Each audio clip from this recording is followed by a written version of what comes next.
बच्चों, दो चर वाले रैखिक समीकरण युग्म के पार्ट 6 वीडियो में आपका स्वागत है।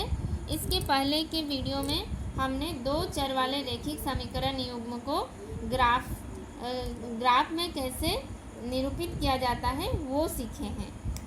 अभी हम प्रश्नावली 3.2 करेंगे, जिसमें हमें दो चर वाले रैखिक समीकरण युग्म को ग्राफीय विधि से हल करना है। हल करना का मतलब होगा कि हमें अगर दो समीकरण दिया हुआ होगा, जैसे कि मान लेते हैं दो समीकरण a1x plus b1y plus c बराबर 0, ये एक समीकरण है।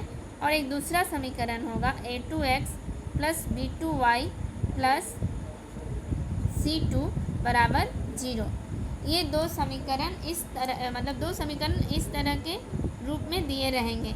यहाँ पे a1 b1 c1 जो होगा वो कोई क्या होगा, अचर संख्या होगा। ये तो अचर पद होगा। a1 भी कोई अचर संख्या होगा, b1 भी कोई अचर संख्या, a2 b2 भी कोई अचर संख्या और c2 अचर पद होगा।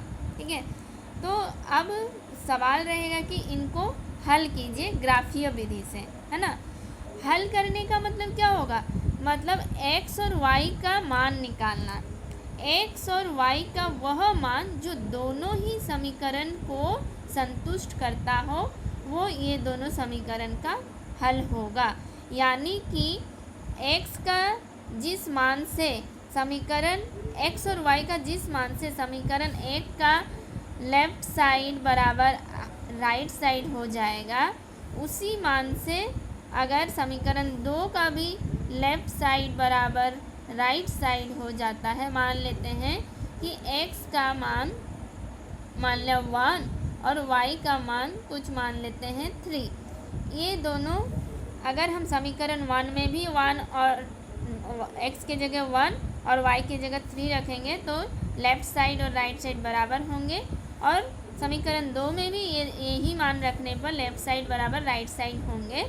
तो फिर बोलेंगे कि x बराबर 1 y बराबर 3, ये दोनों समीकरण युग्म का हल है। ठीक है, तो इसको हल करने की बहुत सारी विधियों आपको पढ़ना है। सबसे पहला विधि है ग्राफीय विधि से हल करना। हम लोग इसके पहले जो वीडियो है उसमें ग्राफ खींचना हम सीखे थे। हम x एक्सिस और y एक्सिस ग्राफ बनाते थे, x एक्सिस और y एक्सिस। यहाँ पे दोनों समीकरण के दो अलग अलग ग्राफ मिलते थे। दो समीकरण के दो अलग अलग ग्राफ किस प्रकार मिलेंगे, दो सीधी रेखा मिलेगी। तो ये सीधी रेखा जो होगी किस प्रकार से होगी, यहाँ पे जो दो सीधी रेखा होगी, या तो दो सीधी रेखा ऐसे समांतर हो सकती है ना।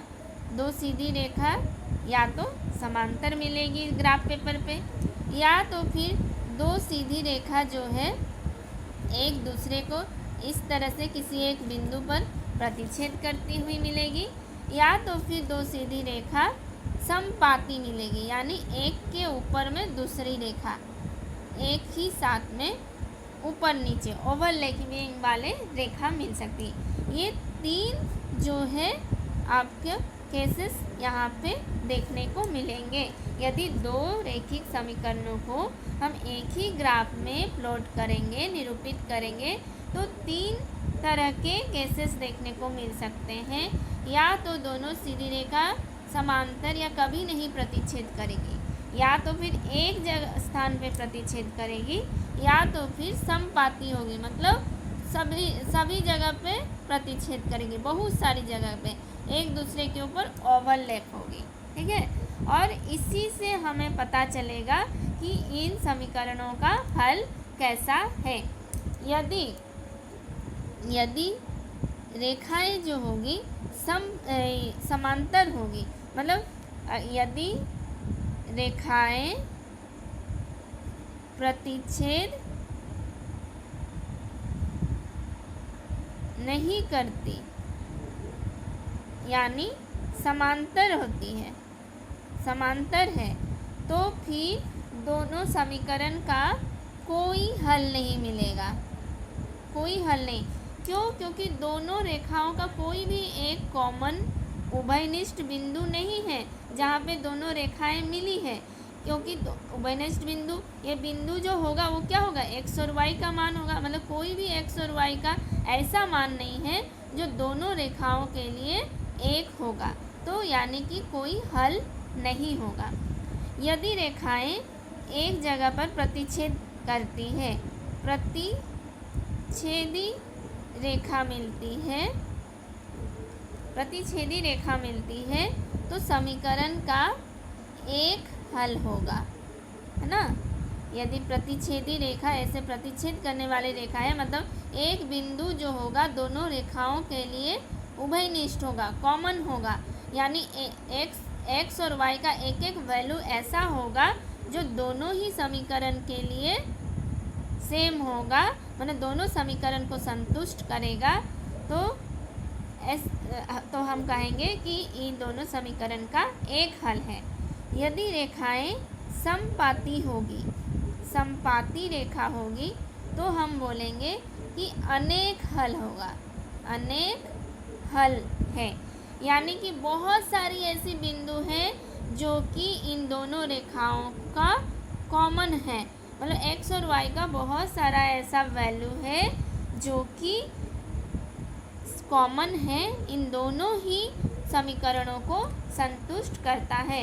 ये तीनों कंडीशन आपको परीक्षा में पूछता भी है, ये याद रखना है कि ग्राफ पर हम जब दो चर वाले रैखिक समीकरण युग्म का निरूपण करते हैं तो क्या क्या केसेस पॉसिबल है।